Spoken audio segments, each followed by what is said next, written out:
తెలంగాణలో కాంగ్రెస్ విధ్వంస పర్వానికి 2 ఏళ్లు పూర్తవుతున్నాయి. ఈ 2 ఏళ్ల కాలంలో రేవంత్ రెడ్డి రికార్డు స్థాయిలో దాదాపు 2.5 లక్షల కోట్ల అప్పులు చేశాడు. కానీ రాష్ట్ర ఆదాయాన్ని మాత్రం పాతాళానికి దిగజార్చాడు. బీఆర్ఎస్ హయాంలో దేశంలో నంబర్ 1 గా ఉన్న రాష్ట్రం ఇప్పుడు అధోగతి పాలైంది. అందుకే రాష్ట్రంలో రేవంత్ పరిపాలనలో సంక్షేమం అన్న పదానికి తావే లేకుండా పోయింది.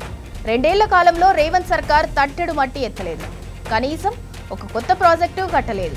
పోనీ ప్రజలకు ఇచ్చిన 6 గ్యారంటీలు 420 హామీలైనా అమలు చేశారా అంటే అదీ లేదు.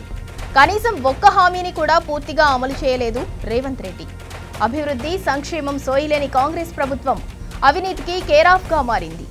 కాంగ్రెస్ అంటేనే కుంభకోణాల పార్టీ అని మరోసారి నిరూపించింది. అందుకే రేవంత్ ఏలుబడిలో సెటిల్మెంట్లు, కమిషన్లు, భూ కబ్జాలు, కుంభకోణాలు కామన్గా మారాయి. ప్రజాపాలన పేరుతో గద్దెనెక్కిన రేవంత్ రాష్ట్రంలో ప్రైవేట్ లిమిటెడ్ పాలన నడుపుతున్నాడు.